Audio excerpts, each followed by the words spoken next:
Hello and welcome back to Mind of Success. I'm your host, Moni, a Mexican British living in Asia. I work in fintech and build digital banks from scratch.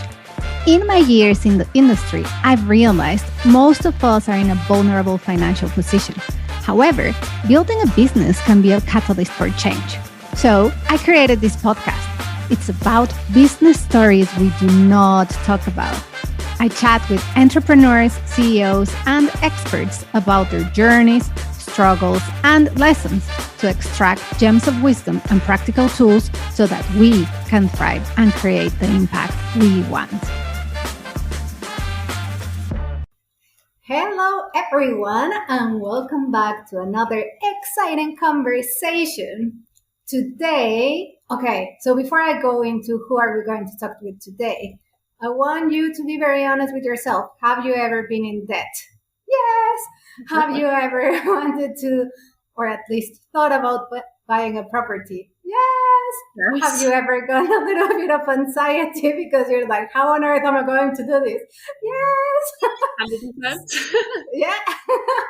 So that's our topic for today. Today we have a very special guest, Freya Mathers. She is a money coach and she helps women thrive financially. She's coming all the way from London, and her story is fascinating because that's exactly what she did. She used to be in debt, and then basically she started working with money and her relationship with money and the practical things of money. And basically she saved for the deposit, and now she's like property owner, which is amazing because many of us, and with many I say like Millennials, GenZ, and probably like even everyone else, like we do struggle with that journey. So this is a very practical conversation with Freya. So Freya, welcome to the show. Thank you so much, Moni. I'm so happy to be here. And sorry for answering all your questions in the intro as well. I know you were asking your listeners, but I can definitely relate to everything you said. Yeah, well, and me too. That's why I was also like answering as I'm saying, yes, that's me. Because I think it's very relevant. We can all relate to that. And that's so important to talk about as well, you know, that because sometimes it can feel lonely to be on that journey and we think everyone else has it sorted out, but it's not true. So when we ask questions like this, you know, who's been in that situation? Who's been dreaming of buying a house, but who's felt like it's really tough? Can I do it? Maybe it's not for me, but it's for everyone else. So, you know, people relate to that. You're not alone if you feel that. So, and if you're listening and nodding along now, as you will uncover probably from our conversation today, it is very possible for you. Yes. And I think you raised a very good point, even like a starting point. That is, we all have all these questions, but we don't talk about them. Like we don't openly talk about money. And that is whether you're based in Latin America, in Europe, in Asia, it is like generic. We don't talk enough about money, but we lose a lot by not having these conversations because we don't learn from each other. It's a stigma. One of my friends and listeners, she listened to one of the episodes on financial well-being and retirement and planning, this, the other. And then because of that, like her prompt was, I listened to your podcast. And then we got started talking about like retirement and buying a house, this and the other. And then the knowledge in her head and my head, it was like an amazing merging of information and experiences that we couldn't have if we still keep money as a taboo and something that we don't talk about. 100%. I love that. And you know, sometimes we do need these reminders, and we do need to see other people that we can relate to who are doing it, struggling, but still doing it. And then we can say that, you know, I do have a million reasons why I think I can't do this, but the next person is doing it. So maybe I can try and see how far I get. Exactly. So you have a very interesting story. Yeah, thank you. And you've gone through that journey. Yeah, you've gone through that journey. Like now talking about like sharing, like, can you guide us through your story? Yeah, like 100%. Money-wise, like how you went from debt. Yeah. Yeah, I mean, my story from sort of debt to deposits, which sounds really cool. It started really, it's hard to know when these things start, because research shows that our money story, the stories we tell ourselves about money, and the way we relate to money, is often set by age 7. So I'm not going to take you back that far, but it's definitely something to think about, and something we can come back to later today as well. But when I started working, I did my degree and I got out and got an adult job, and I started getting a paycheck. For the first time in my life, I got a full-time paycheck. Before I just worked in like shops and stuff like that part-time. So I started getting my paychecks, and at no point in my life up until then had someone told me, or have I asked, how do I manage money, right? So I just got in an amount every month, and I just spent it in 2 weeks, and that was it. And that was the cycle. And I just thought, that's a very how it good is. point. Yeah. Like now that you say that, it's like now that I thought about it, it's like, well, yeah, when I started working, nobody told me like, this is how you manage your salary. No. It is just Exactly. you get money, and then on the contrary, you're young, and then you say like, oh, I'm rich. You go and spend it all. Exactly. You never had that much money in your kind of current account before, right? So, and at a certain date, it will replenish. There will be more money again. So, so why not? Exactly. And my spending habits were awful, awful. I'm telling you, awful. And I'm not under the belief that we should save all our money. Not in any sense. I think that money is there for making life enjoyable. Creating security and all that. So, but I know now, looking back, that I was wasting a lot of money on things that didn't really matter. Yeah, And it didn't add and I did value. that for years. Yeah. Yeah. I did that for years, and I was just kind of living in that cycle, paycheck to paycheck, and never having really any money to plan much ahead. If a friend asked me if I wanted to go on a big trip, maybe I could, maybe I couldn't. It depended on the amount left of my salary. Um, At the end of the month. so Yeah. yeah, so and then when was it? When I was 27. I had this realization, and it just kind of hit me that if I want to, because I just noticed that I keep working and I keep doing things, and but I don't really move forward. I'm not any closer to buying a house than I was 5 years ago. 5 years ago. Yeah, Yes. I don't. And I think Yeah, we can relate, like we, as in many of us, can relate to that. We work, yeah, work, work. Yes, you travel. Yes, you go out. But it's not like you're living an extravagant life either. But no, still, no, because like we don't, right? It's like, there's no but progress. but still, it feels like there's no progress towards Yeah. something bigger and secure. Exactly. I had literally no security, I had no financial safety net, and all these things that we kind of associate with adult life. I didn't have that.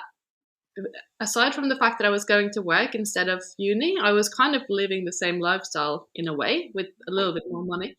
Um, so then I had that realization, and I thought, that magical day that I'm going to, wake up and become an adult and know all the things I need to think about with my finances, that day is never going to come. I need to make that day happen. And, I can decide that that day is going to be today. But if I don't decide that, it's never going to happen. Will never happen. Yeah. So that's when I had that realization. And it's tough. It's such a reality check, because it's kind of having a bucket of cold water in your face. You just need to Like like, you are responsible and accountable, and if you don't take action, then life will continue to be the same, and then that's it. yeah. I mean, it's terrifying, it's sobering, but it's also incredibly empowering. Yeah, because then you are in control. Yeah. It's not Yeah. like, yeah, no, it's like you can take specific steps to change that. Exactly. So So then, I'm yeah. very curious, like, how did you get in debt? because I think it's a mix of bad habits and also media and also expectations from society and bad education. I got in debt at some point that I shouldn't have had. But what's your debt I journey? mean, I think you really nailed it there. I think a big part of it is habits and media portraying. You know, when you grow up, I was born in 1990, so I grew up watching, you know, Friends, Sex and the City, all these shows that shows you, you know, if you're an adult woman, you work. So, Yes, of course you should yeah, have a house. Of course you should take Ubers everywhere. Of course you should buy new clothes and shoes all the time and go out for yeah, dinners every day. such a good That's point. life. But maybe it doesn't have to look exactly like that. But maybe that's fine as well. So I think media, you know, it doesn't really portray necessarily the reality of. It's funny actually you mentioned that because I think I came across an article once about how unrealistic, for example, Bridget Jones is, the film Yeah, and the book. yeah. Bridget Jones. They did an estimation of with the job that she has and the salary She she's would not. likely to have. She's Yes, not likely to have that house, massive house in the middle of London of course, no. all by herself. It's No, not realistic. definitely. Yeah, but maybe the real life wouldn't look so good on TV. I don't know. I'm sure they have their reasons. But I think those are two important factors you're mentioning there: media, habits, and also the mindset as well. We were talking about money stories and how it sets in childhood. We absorb things we hear from our parents or from other adults in our lives, our society and the community we grow up in, and books and everything we absorb up until then. We're small sponges, right? And we suck up all these things. For example, it's interesting to hear people who's always had, we can't afford that growing up, then that's the story that they will play in their mind. And that will shape their behavior around money. And that can go in various directions as well. Some people then um, hold on to that habit and kind of clinch it onto their money and don't spend it because they think they can't afford things that they definitely can afford. Or they go the other way around to the extreme and think buying makes me feel secure because when I was little, we didn't buy anything, you We know? didn't have anything. Yeah, That is so interesting. it's Yeah, interesting. because Very interesting. because it's like many times we just go and buy because exactly that's why it's called retail therapy. It makes you feel good, right? Yeah, It's like you just go and purchase, it makes you feel good. But at the same time, exactly, there's many times that yes, we can afford something and we don't buy it just because we don't want to spend. But there's no real reason. We can afford it, but we're like, no, no, no, I'm not going to spend. I'm saving.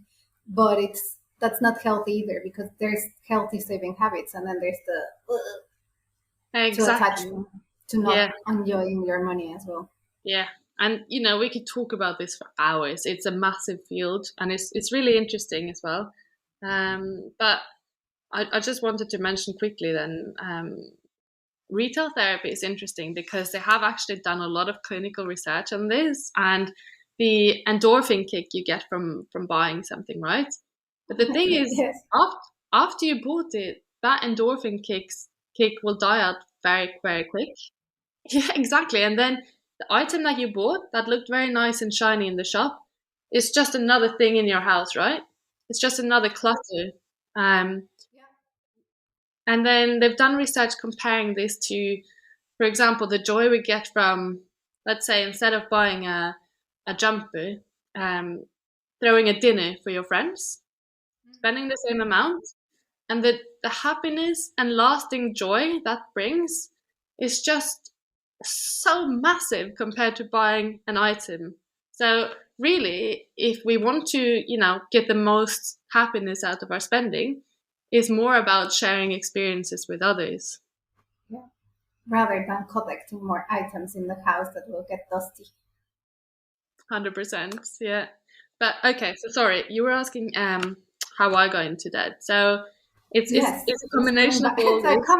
coming back to the to the Yeah, how, because I think it's important, because it's important to know, because like listener, like whomever is listening, they can relate to the story, or they can even be like, oh, I should not do that. Like I'm starting to have those habits. You know, it's important just to see what got us to where we are today. That's yeah. why that's I why mean, it's like I want to understand the how you got into that. yeah. I mean, I think it's a combination of those things. I didn't know. I didn't have the knowledge. I didn't have any role models when it comes to finances. Interesting. Um, Yeah. so, and another important thing is that kind of limiting belief, if you will, of this purchase doesn't matter. I can start saving next time. It's kind of like being on a diet. This chocolate is not going to matter. It's Yeah. just the same thing. It's just So one. Well, same yeah, same as drinks or drugs. It's just one. yeah, exactly. Yeah. Yeah, Oh, that it's is so it's not going to make a interesting. difference if I just spend this, £75, whatever. So Yeah. and that mindset shift from actually, this matters, and it doesn't matter because it's £75. It's not going to make a massive difference, when you're 80, but it matters because your decisions, how you do one thing is how you do everything, and the decision you make now is the path you're on. So it does matter. um, so that's a really good shift as well. Yeah. Did you get in debt with, do you mean like credit card debt or loans? I had a Or credit both? card. Credit card. Yeah. Yeah, I had a credit Yes. card, and I also had two student loans. Yeah. Um, Yes. so Because like credit cards are yeah. so easy to On get. It's so easy. It's like it's so easy. And I think, well, of course I work in the financial services industry, but I think as an industry we need to do more to educate, not just to give cards. Like I got in debt like long time ago, probably the same age roughly. But Hmm. it was because I got a credit card approved with a very, very high limit. And I said, no, no, no, I don't want it. Like, I will not use it. And of course, it was like in the drawer, just saved for a rainy day, until an amazing holiday came across in front of me. And I was like, no, I will not use it. And then I was like, oh, exactly. And you say, like, oh, that's just like, I'm young, the experience, this, the other, boom, credit card debt. And then it's like, no, because then it takes years to pay back. I remember back then I did have to take a loan so that then I could pay off the credit card and then just like be more responsible and paying back debt. That's how the cycle starts. And then once you started using a credit card, then it's like, why not just put something more on the credit card? Because it kind of feels nice to just buy something without having to see any money. Yeah, you don't see Exactly. the You don't money coming realize out. it's a Yeah, oh, but that, that's a very very good point for all of us to be aware of. Like when you and I were growing up, it was still not as digital as it is today. So there was still some sort of cash exchange. Right now, cash doesn't exist. So for everything, you just use like the little plastic or the phone, and you go around the mhm, world like shopping. yeah. But then that makes you lose touch with the reality of how you got that money and that you need to pay it back. And all of a sudden you're like, oh, did I spend that much? Didn't even notice. With cash, at least you were like, well, I've got 100, and then you had to count them. You would see the money going down. Exactly. Yeah, yeah. It's it presents a different set of challenges, I would say. Especially also because it's so abstract now. Like we go to work and we don't think about, oh, today I earned this amount of money and how does that compare to how much money I'm spending. We just kind of work without thinking, and then we get paid money into our little plastic card, and then we go and spend. And so much of this is habitual as well. We are creatures of habits. So often just making a few small tweaks in our ongoing habits makes a massive difference down the line. um, Yeah. Yes, it but does. It it, does. it, it, it needs awareness to being able to identify habits that we should be changing. and we want to change them, and how can we change them, and it's a topic of itself as well. uh, Yeah.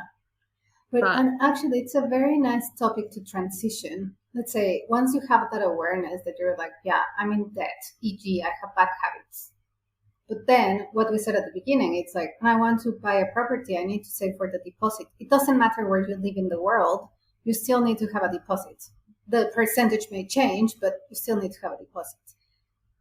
How did you move from having debt to then going through that journey to then saving for the deposit, which is not that straightforward? It's not that easy. How did you definitely do that? not. It's a really good question, and I think when you say it like that, it sounds overwhelming, right? How can how and why would anyone in debt with no money management skills and not a particularly high salary in one of the most expensive cities in the world, why would they attempt to buy a house, which is a massive project, right? So I think, and as a coach, I like to break things down, and we need to divide and conquer.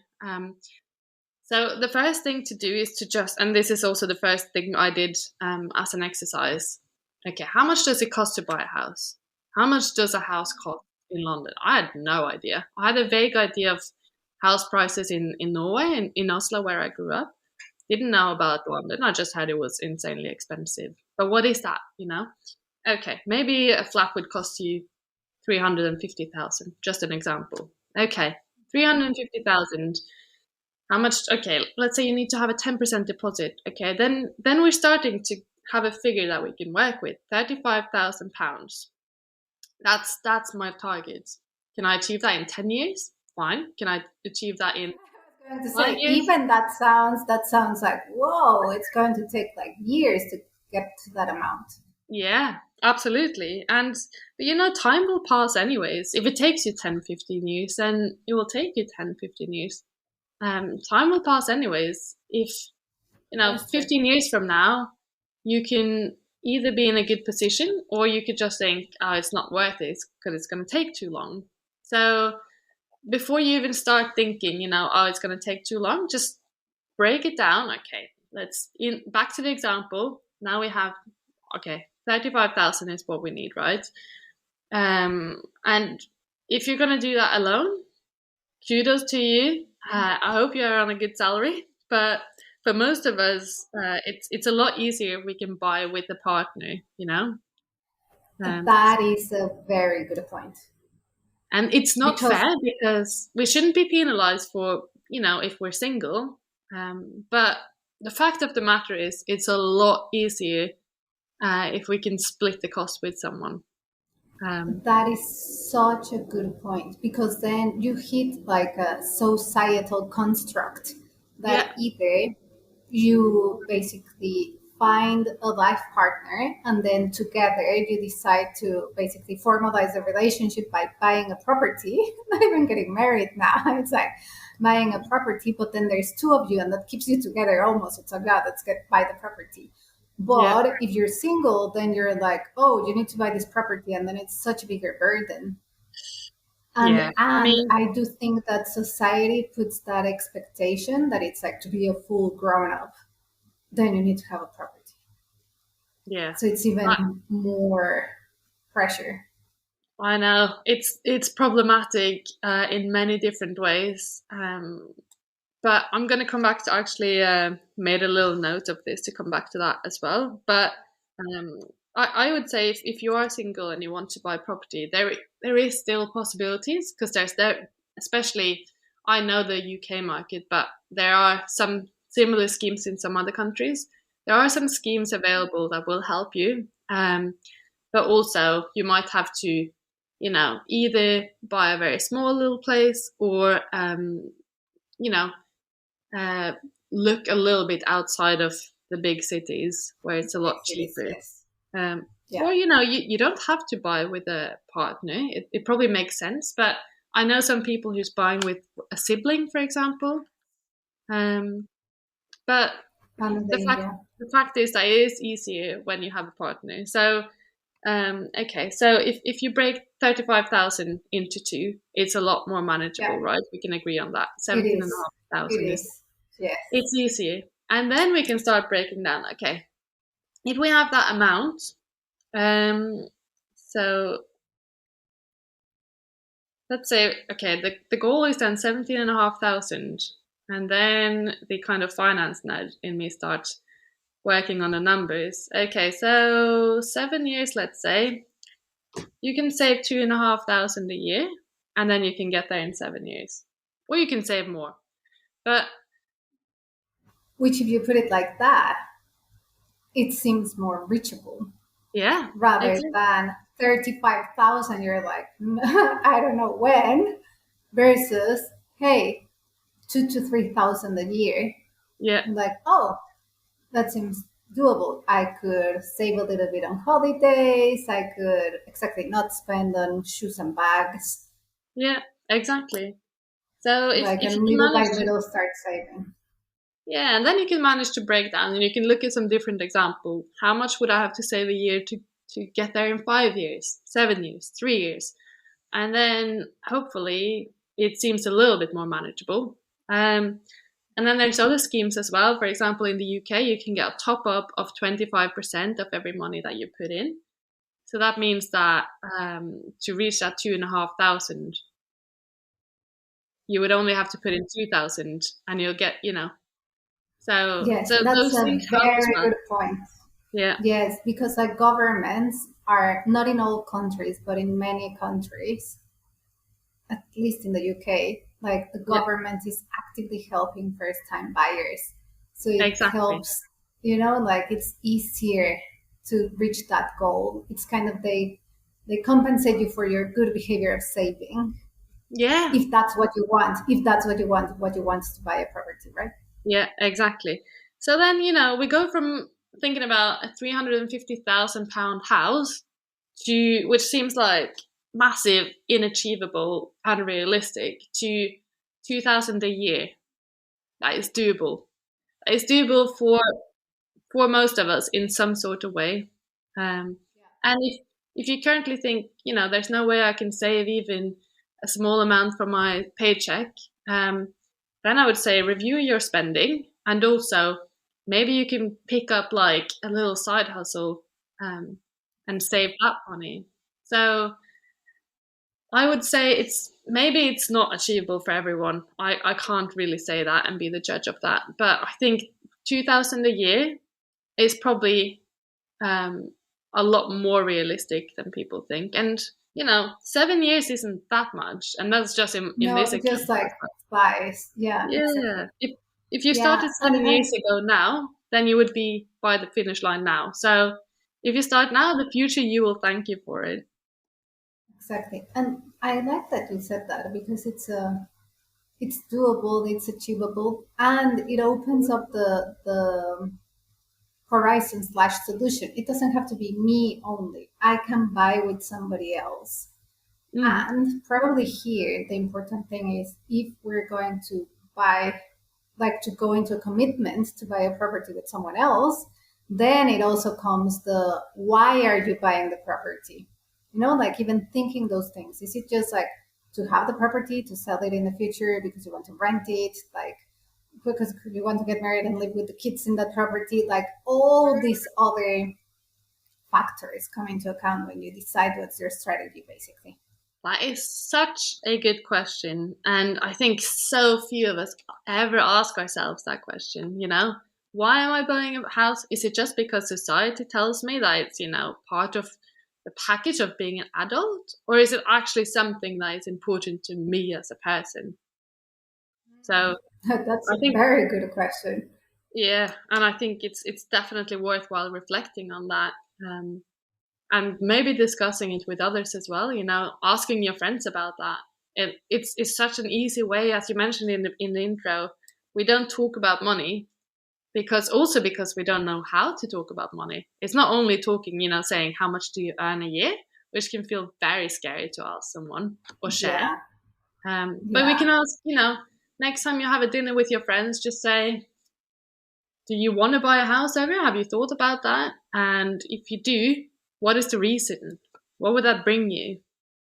Um, Yeah, because that's a very good point. Because then there's people like my friend that I was talking about this, she was planning her retirement basically. She's in mm, her 50s. And then she was telling me that she had this conversation with her financial advisor, and the advisor at the end, she was like, well, if you put your money in these investments, maybe you don't even need to buy a property. It's like, why do you want it? It's like, oh, for retirement. Well, yeah, you may have enough money to like have a good retirement and live wherever you want, basically, without buying and just renting. So yeah, there's also the stigma that we have to buy a house for retirement, that you're buying something that will be your own at some point in time yeah. instead of renting and renting and renting. I mean, the fact is as well, and this is another story that we have adopted as a society, and we've just kind of agreed to subscribe to, and that is that renting means throwing money out the window.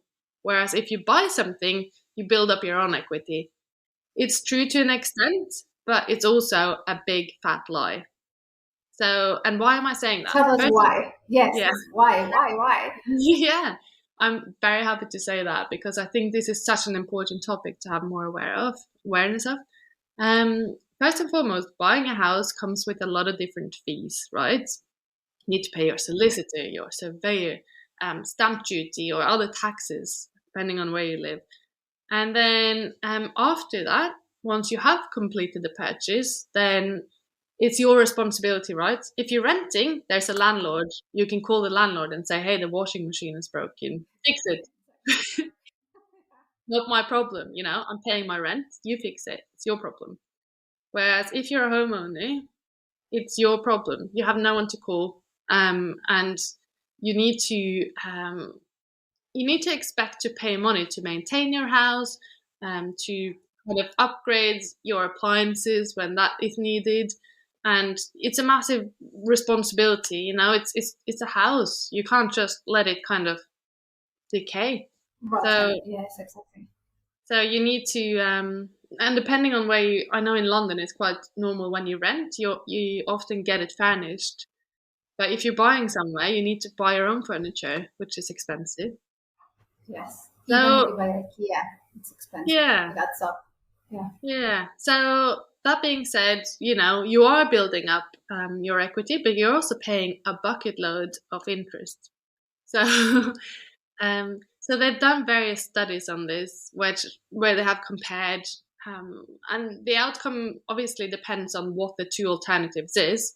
Is if the alternative is to buy a house and not, pay the mortgage but not save anything or not invest, or rent somewhere, rent a nice little modest place and invest regularly, um, then they found that a key finding, which is quite interesting, really, is that buying a house doesn't always leave you better off financially in the long term, which is probably what Interesting. your financial advisor to your friend was mentioning as well. Like, Yes, if exactly. she would rather just keep renting but keep building up her assets in the Yeah, and background. yes, that's a very good point. So this is like an alternative to buying a house, like future, uh, kind of like thinking of the future. It's a hey, you rent, but you go a little bit lower than like an extravagant budget. And then let's say if you were to have a mortgage, the mortgage was 1,000. Instead, you say, hey, I'll rent, but I'll rent for 700. And then the gap, the difference between 1,000 and 700, you take that money, those 300, and you invest them such that your worth keeps basically growing as well. It's not just the how, there's another alternative. Exactly. And another really big factor in that calculation is that um, you have freedom, because Yes. and And that that's depends huge. on us. We are individuals. Some of us really want that freedom. Maybe tomorrow you would want to move to a different country, or um, move a different neighborhood even. But with a Yeah. mortgage, you are more or less stuck You're with the right house up. until you get it sold. Um, Yes, So it's a massive that's factor. such a good point. Yeah, Because even now, with there's many good things about the pandemic, right? And now that it's like remote working, then it's like and more countries opening up to remote working visas. You can yeah, be like, oh, I'll just go and work somewhere else. You know, like I'm in the UK, tomorrow I'm in Spain, and then a year later I'm in Asia. yeah, That's kind of my journey, right? Mexico, UK, Asia. But yeah, not having to worry about the mortgage repayments. It gives you just like you say flexibility. You just pack your things. You're like, oh, here I go, adventure, 6 months, one yeah. year, go live It's somewhere it's else. so important to factor that in because it's so possible for our generation to travel and move around globally, really. So, do you want to have that commitment of a house and paying a mortgage every month? And for some people, the answer is yes, I'm happy to. Yes. Safety and security are my values. I want to build and, put up my roots and everything. And that's fine, but it's not going to be there for everyone. And I think that's important that we agree on as a society that buying a house is not the gold standard. I love that because it's not. Yeah. And we Can we shouldn't put that on a grow t-shirt? up. Yes, like you said, a beautiful phrase. And we shouldn't grow up like thinking, oh, I need to go to uni. I need to then get my job. Then I need to get married. Then I need to buy a property. And then the moment that those things don't happen, you start like stressing yourself and you're like, no, you don't need to buy a property. You It's can not choose necessarily the if right you choice for want you. to. Yeah. Yeah, exactly. Especially if you're like a digital, well, the digital nomads, it's very not trendy. It is trendy, but it's a trend that is growing and growing and growing just because remote working is growing. Yeah, So it just gives you absolutely. flexibility. Even if you were not like digital nomad, like traveling around the world, but even within your own country, like, hey, let's say if you work in the capital, but then 6 months later, a year later, two, you even keep your same job because now everyone is working remotely and you go like to another city within the country. Yeah, It gives you that flexibility as well without, of course, you can always do it with or without a house. But even when you don't have the house, it gives you more freedom, like you say, less complexity. absolutely. Yeah.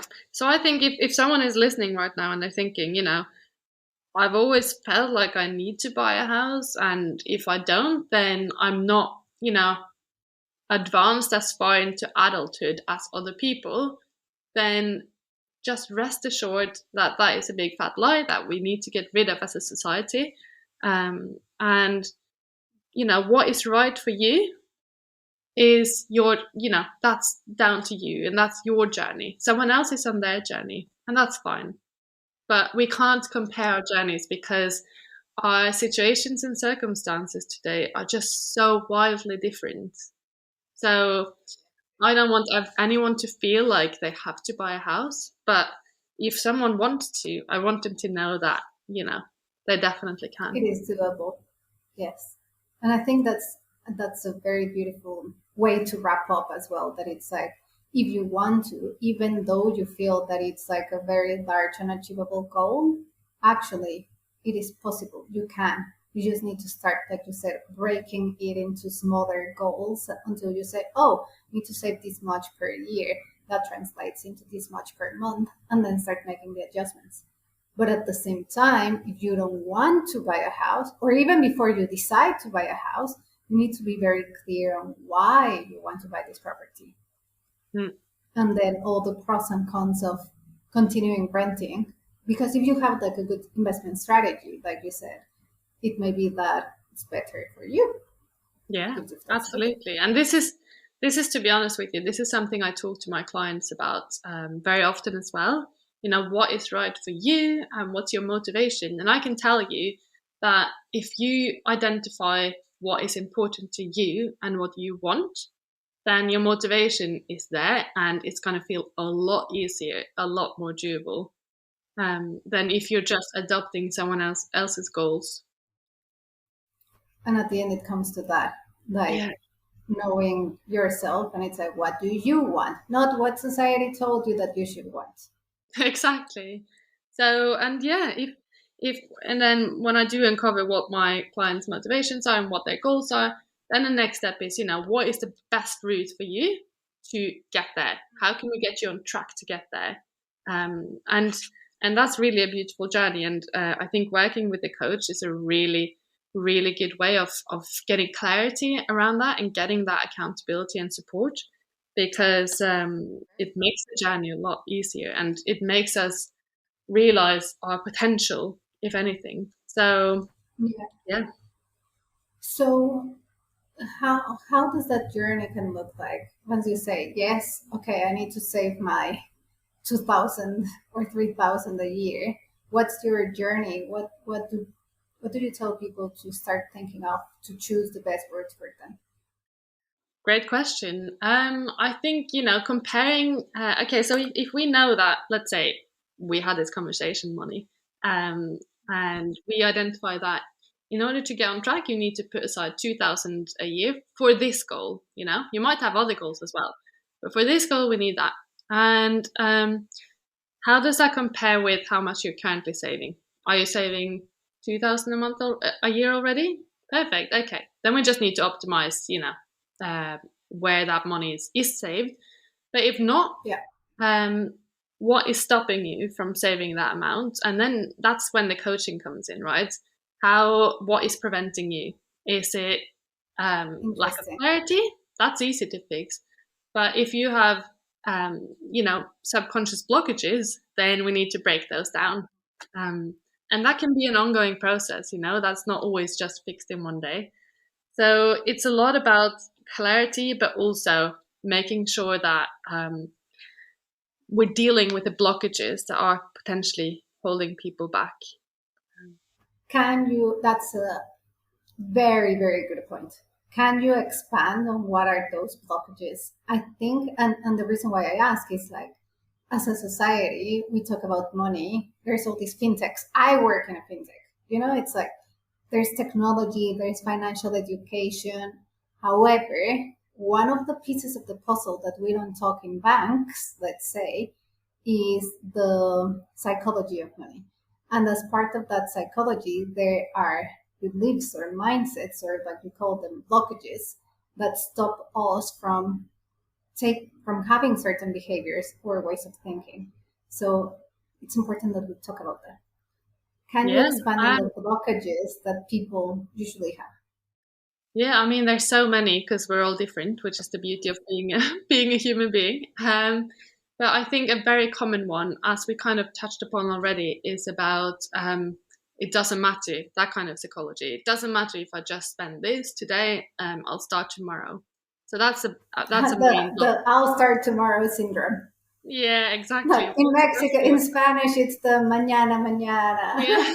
And then in Asia, it's the okay, la.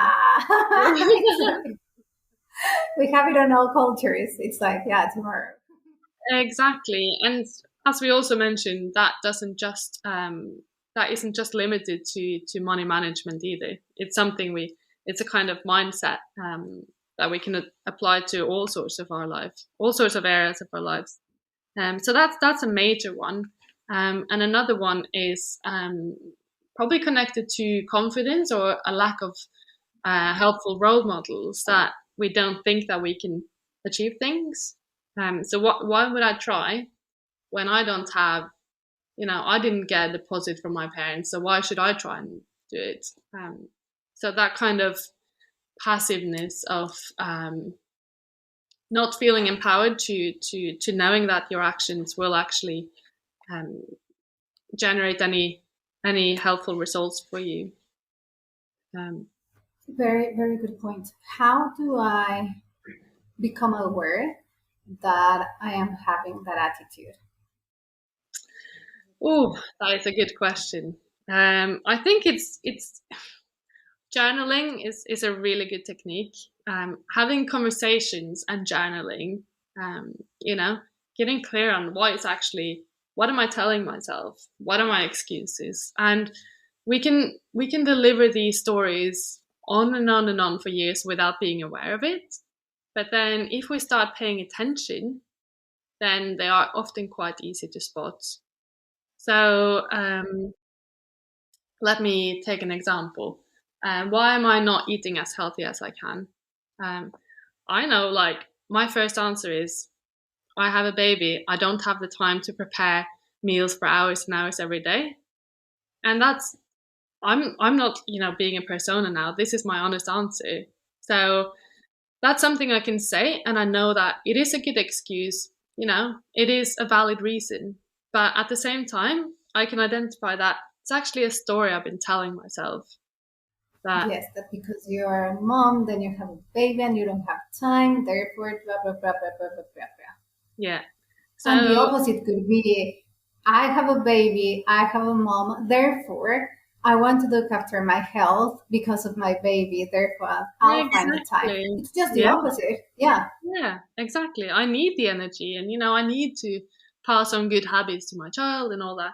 So it is really calling bullshit on ourselves, to be completely honest. I don't know if I'm allowed to Yeah, curse on you here, are.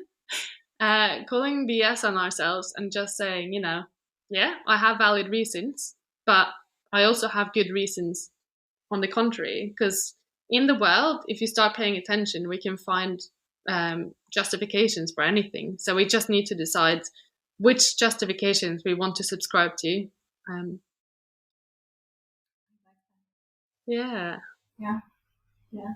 It's So yeah, I think, justifications we want to talking to subscribe to. people, yeah, talking to people, journaling, or just observing the excuses we deliver. If we ask ourselves, why am I not on track for what I want?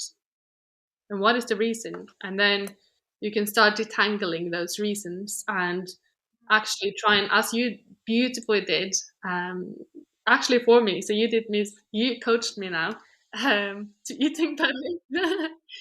um, how can we reframe them, and how can I kind of do that on an ongoing basis? So next time, I'm running late, need to go out the door, and I'm hungry, my child is hungry. How can I then set myself up for success so I don't reach for, you know, pizza slice or something? Crisps. Yes, exactly.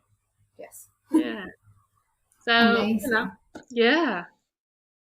So, what comes to mind as your final remarks for everyone who's listening? Ooh, final remark.